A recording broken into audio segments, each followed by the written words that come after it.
it increases our odds of getting what it is we need to be able to complete it. Okay, and then perhaps my final follow-up question is, what are the goals and strategies within the Bureau that are being employed at the moment in order to expedite the licensing process so that it doesn't take so long? I appreciate that question. That is the very spirit behind the task force.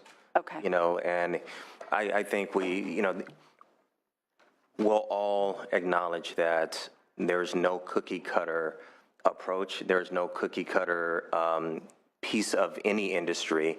Innovation is something that we celebrate, and as such, how do we make sure that government, innovates with the industry? The task force asked those very questions, and the task force was established by the advisory committee and asked the question, how is this different? How can we, one, regulate it, but at the same time, spur and spark innovation? So it's something, and I'll let Ms. Wenzel speak more in depth on that, but it's a report that the task force provided to the advisory committee asking that very question. No, And did that task force come up with conclusions and recommendations to that end? They will. The report is not, I see. has not been completely amended yet. So we anticipate in the May advisory committee meeting it will be presented. Okay, thank you. So you've seen those recommendations at this point. I mean, do you find that this will be something that as we move forward, we can resolve some of the issues of time and delay and just the time that's involved in approving some of these coding schools? Is it, are there some that look promising? One of the recommendations that we expect to see in the final report is that these coding schools actually have to have their curriculum reviewed by subject matter experts in the field before they even submit that application to the Bureau. And that way we will know that it has been reviewed by subject matter experts at that point, so we know the curriculum is current. One of the biggest concerns, besides the consumer protection part of that, is that because technology is so rapidly moving and expanding, we really want to make sure that whatever's being offered under the heading of coding bootcamp or current technology is really current technology. And the only way to do that is actually have experts in the field paying attention to that. So that is one of the recommendations. And one of the other ones is to have an advisory committee. Each institution has to have their own advisory committee ongoing to make sure that that curriculum stays current. So those are a couple of the things that would, simply by virtue of the fact that these things have been reviewed, it would speed it through the process. We're not finding our own subject matter experts in that area. My apologies, Mr. Chair. Just to follow up, experts in the field, is that being defined by the Bureau as academics or as professionals working within technology companies? It might be some of both, and it might be a combination of all of the above. They're not who makes that mutually determination? exclusive. Who makes that determination? Well, as to what qualifies as a subject matter expert? Actually, it's at this point, it's determined by the industry itself. So they're looking at who it is that they're relying on to give them information. Generally, we would expect to see employers in that. Okay, great. Thank you. And I think it would be helpful to have the advisory committee continue reviewing as it moves forward and as we see the industry evolving, and the boot camps, whatever they may be in the future, can get an expedited approval so that we can continue the innovation in California. Moving on to Senator Block, your question, and then Assemblymember Williams. Yeah, thank you, Mr. Chair. A few quick questions. Ms. Wenzel, last year when we had this review, I was kind of hard on you, and it sounds like you've made some real strides when I look at this chart, and thank you for the work, DCA. Looking at citations issued, 16 in 2014, 167 in 2015, what happened? We got better at what we do. We have done a lot of training internally as far as what is a violation of the law and how do these things work.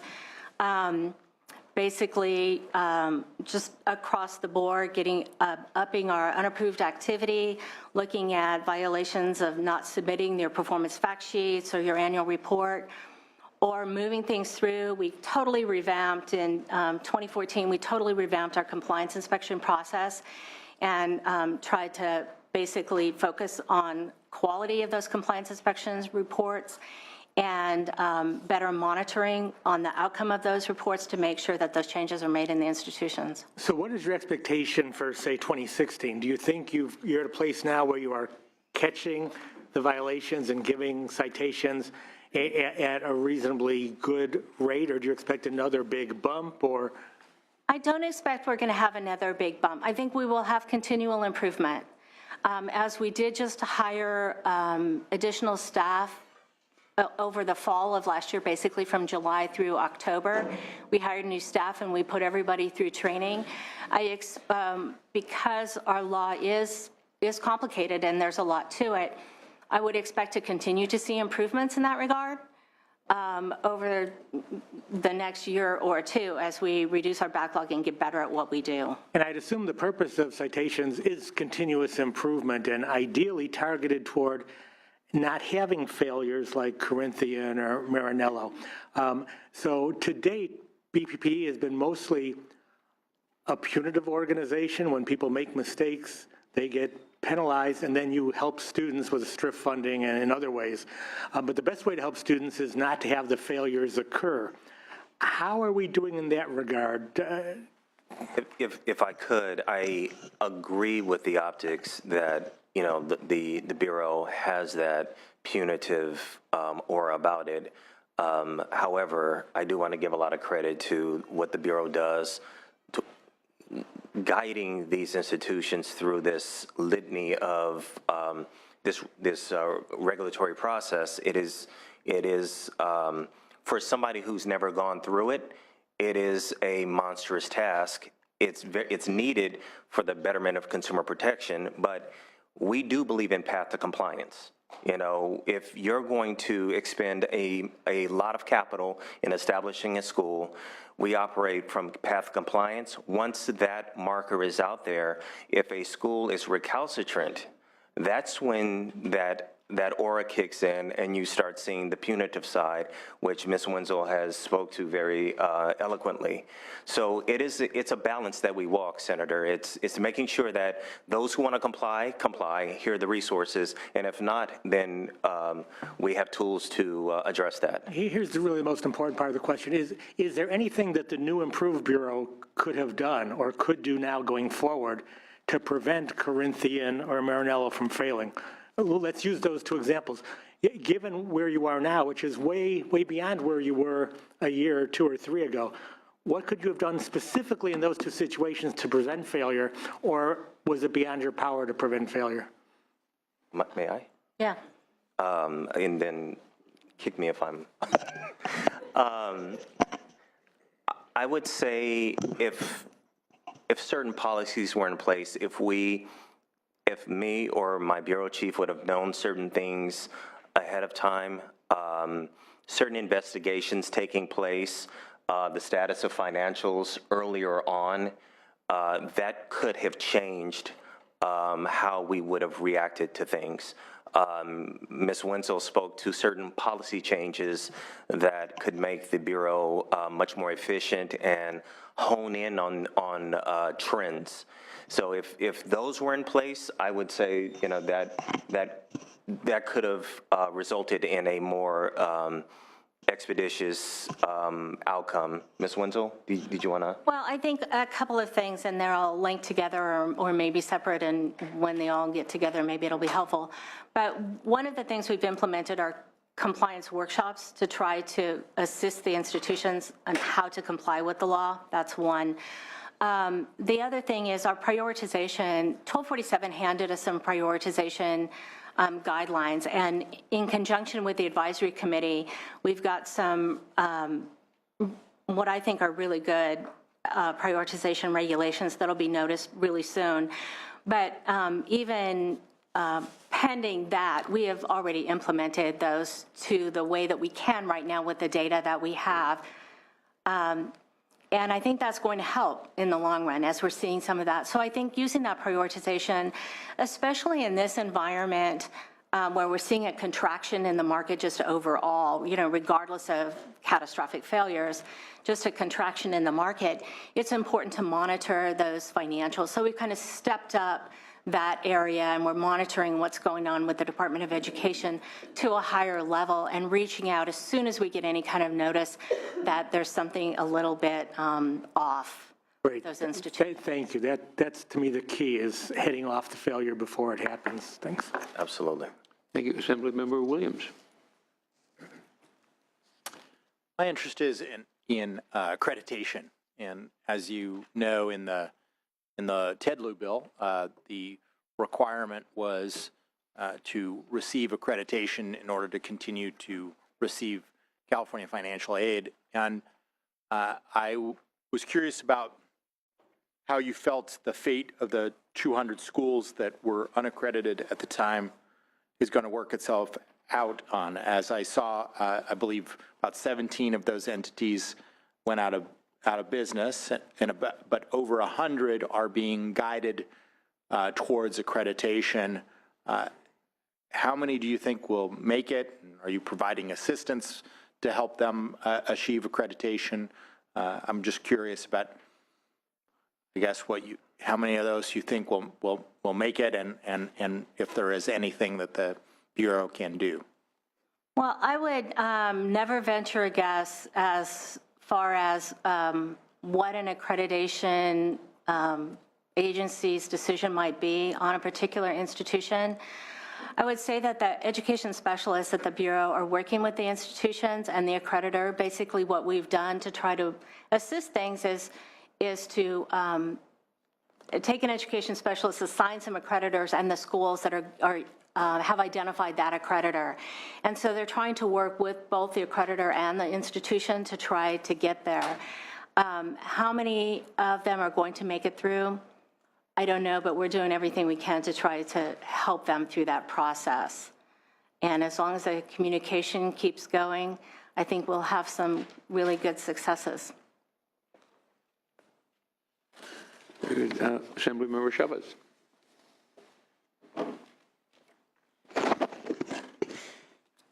Thank you very much for the information. I will also just add to it your sheet that you gave us here that talks about the compliance workshops. The 475 increase is very impressive, so being proactive is the way to go. Now back to your sheet. I was listening to your talks. I went online and noticed that you had a similar presentation in 2013, and I was looking at your complaints completed.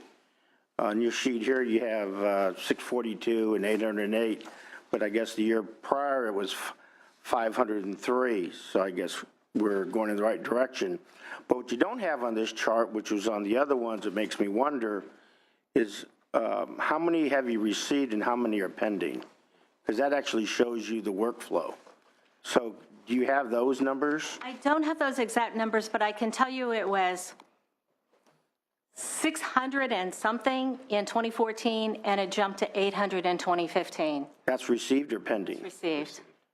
So you went from 6 to 800 in received. Now, I also noticed in your previous brief, you broke it down to desk and field. I guess desk is some complaint you received in a call or something, field is something you went out and observed, I assume. Is that correct, or how do you define Everything that? starts as a desk investigation. Basically, our investigators will get the background of the complaint, any evidence that the complainant has to support that complaint, and then do whatever research they can in-house. We have certain staff that are better trained, basically, to go into the field and to conduct investigations. So at some point, they may pass off those complaints to a field investigator, or if the field investigator is assigned that basically on the front end because we know the level of complainant is coming in, then they're the ones that will go into the field and conduct that investigation. But I notice also that you can close them either desk or field, I guess, depending on the level of Exactly. effort. And the last question is on your citations issued. You went from 16 to 167. You already talked about that. But I noticed in your previous chart, you had down categories: quality of education, failure to make accurate or timely refund, unapproved institution, fraud, and contractual quality of instruction. Are those the same categories that are being reflected here for your They would be. citations issued? Those would be our general, our general categories. I think a lot of our citations issued that were picked up were failure to supply data to the Bureau. So these other complaint allegations are, do you still do these? Yes, those are the Is same. it staying the same percentage? Because I noticed this, you got 49% is strictly in quality of education and failure to make accurate or timely refund. That was your largest element of problems. And I don't have that breakout with me, but I'm happy to get it for you. If you would, because I just would, since we're going to be here watching this, I got a feeling you're going to be back here next year. And just a little note, maybe because used to read reports all the time in my Marine Corps career. Whenever I saw a number, a backlog like 500, I always thought, 489, 502, but I never saw 2, 3, or 500. Just a thought. Just worked out that way this Yes, amazing how that works sometimes. Thank you. Thank you, Assemblymember Chavez. Chair Medina. Yep. Thank you for being here. A couple of questions.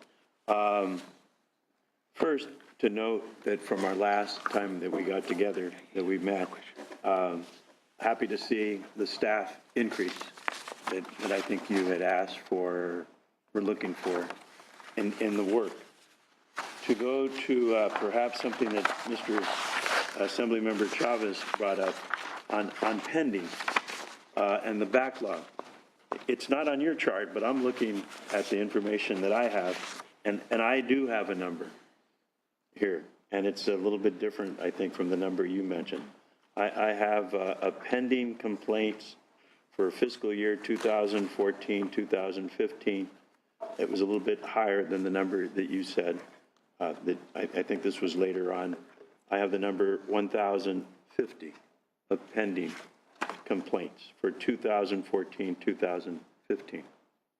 And I bring that up because although the staff almost doubled, or did double, from 2013 to 2015, what the figure that I'm looking at shows that actually the pending complaints increased. Actually, you're probably looking at a difference between this chart and what you're looking at as fiscal year versus calendar year. And if we're looking at and keeping in mind that we did not get that staffing increase until July of last year. So getting that training in and getting those new folks up to speed, along with the rest of the organizational changes that we made and process changes that we made the end of 2015, that's really what made the difference. So it's made a difference. All right, good. And then I'm looking at the complaints completed, the number of citations issued. And I will, maybe state the obvious that I think this is the Bureau, the agency who's tasked with the job of protecting, as I think we've said here, as our chair here has said, protecting California students. But although the number of citations issued have certainly increased by 944%. The two largest closures that left students holding the bag out of money, right? As Senator Block said, this Bureau, this department wasn't able to foresee, or even at the point where Veterans Administration had stopped taking, using veterans benefits for them. What's going wrong? Why aren't we able to protect students better? Is it a priority for the Bureau? Other agencies, you mentioned Department of Education, federal bureaus have seen it. Attorney General has weighed in. Why hasn't this agency been able to do more, protect students? Well, I do think we're doing more to help students. I think there are some things that really are not under the control of the Bureau. One of them being the amount of financial aid that they're allowed to receive from the Department of Education. So if anything happens to that financial aid stream, then it's going to have an impact, and that's something that the Bureau cannot control. In the case of Marinello, none of those violations were really violations of California law when it came right down to it. So we really needed to react to what was a violation, and when we could, we did. And that's when we took the emergency action, and that's ultimately why Marinello ended up closing. When we see schools, being flagrantly committing, like you said, fraud, misleading students, lying, changing their transcripts, those kind of things, kind of egregious. We haven't seen the Bureau been able to know or say that they've been doing some of those things? I don't necessarily agree with that, and the Bureau is at a disadvantage in that investigations are, we can't disclose investigations by nature. It's an investigation until it is public and an accusation is filed. So just because we don't testify to it does not necessarily mean that the Bureau is not looking at certain markers, financial breaches of student school contract, et cetera. We're not looking at that and investigating that for further accusation filed by the Attorney General. So it is a priority of the Bureau? It is absolutely a priority for the Bureau and also the department, as evidenced by the substantial resource shift, policy shift, technology shift that we have taken in the last 2 years with regard to the Bureau. So is there anything the legislature can do to strengthen, protect students more? Is the law strong enough? You said you have the resources, you feel like you have the resources, and it's a priority? It is absolutely a priority for the Bureau's current mandate, current workload. I have to preface that we do have the resources needed, and that is accounting for my Bureau chief and my aggressive push on implementing 1247, as well as finding efficiencies within the current operation. That being said, there's always room for improvement. As my Bureau chief stated, there are some policy discussions that I'm very eager to have, chairs, with your staff, that, ways to help the Bureau better investigate, and it's just inefficiencies in statute that we feel that would, that can be changed, but would result in a tremendous efficiency on the Bureau standpoint. That's one area that we can talk about. The other is, perhaps requiring, going back to the Corinthian instance, if a school is under investigation, perhaps they should have they should let the Bureau know that they're under investigation. That way, all parties are talking, all parties know, all the regulatory entities, Department of Education, vets, the Bureau, all know what's going on at the same time, and all have the student's best interests in mind. Thank you. Thank you. Assemblymember Irwin. And I apologize, I did walk in a little bit late, so hopefully I'm not repeating something that somebody else has asked already. The recovery rates for STRIF are very low, and especially given that we have $28 million sitting in that fund. So I was wondering about your outreach efforts, what can be done to improve the outreach methods, and what can be done to improve them. And then also, can you point out what some obstacles are? Why are students not applying for these funds?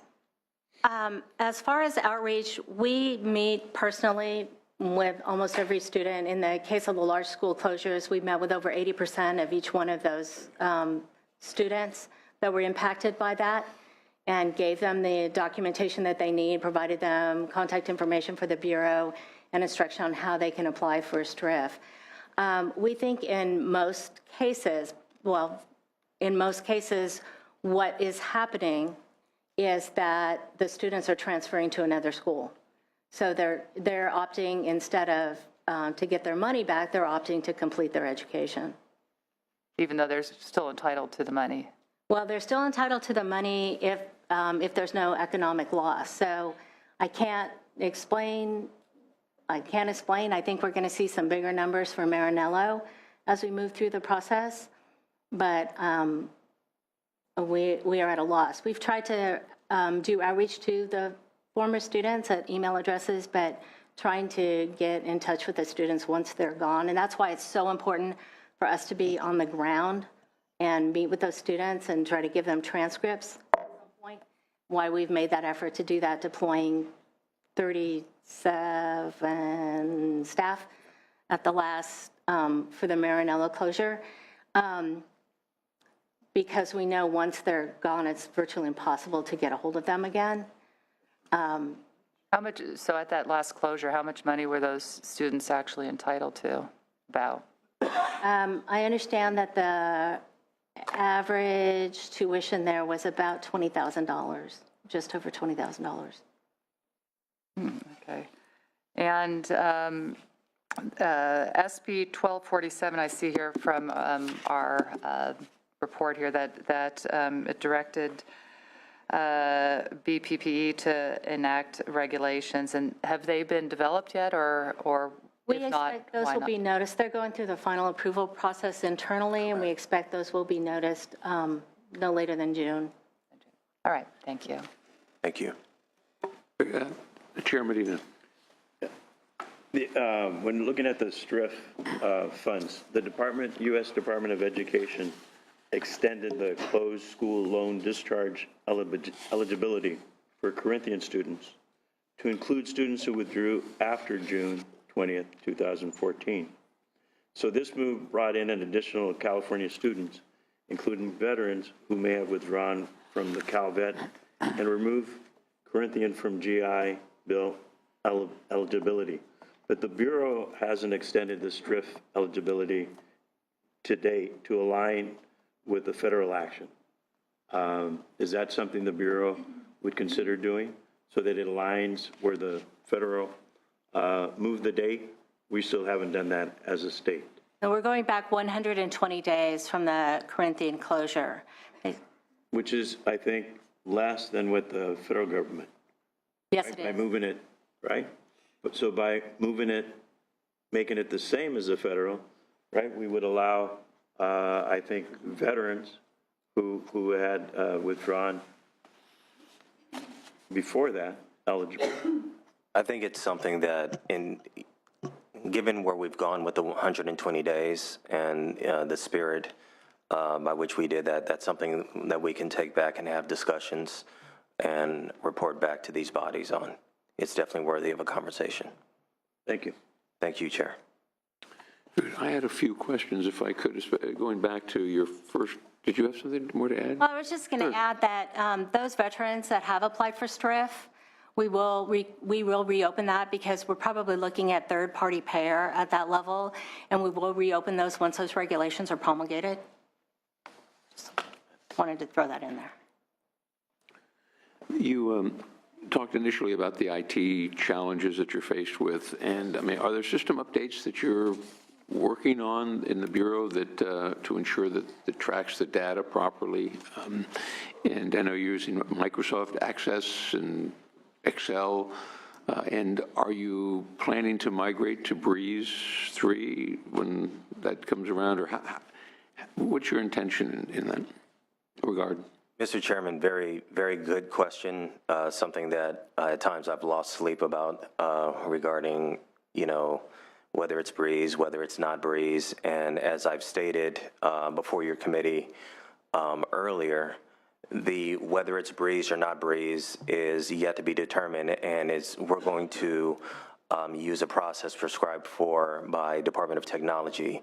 not wanting to repeat the problems of Release 1 Breeze. We need to understand what the business requirements are first, and then look for a system that best fits what my bureau chief needs. Whether it's Breeze or whether it's a different system, in no way do I want to disadvantage my bureau chief and her bureau. In the short term, we are desperately working on a way to have the island databases talk to each other and find the most efficient way possible of gathering this information from the schools and then integrating that into a similar language so that all of the little island systems talk to each other so my bureau chief can work in the most efficient way possible. Okay, we'll look forward to the conclusion of that analysis by the Department of Technology. The issue of outreach, you've done quite a bit to expand the communication and the outreach to the schools and have a better, I think, level of understanding and interaction with the schools from the Bureau. What similar steps are you taking for the students so that they're aware of your existence, aware so that if a problem does occur, they know who to go to, when to go to, and how to get to you? We've actually increased our outreach efforts through 2015, and we're averaging one student outreach event a month. And at this point, we've asked the advisory committee for any suggestions they have on how to reach these students, and we expect we'll get some great ideas back from them. In addition, we continue to always try to search to find ways to actually get out and talk to the students. Is there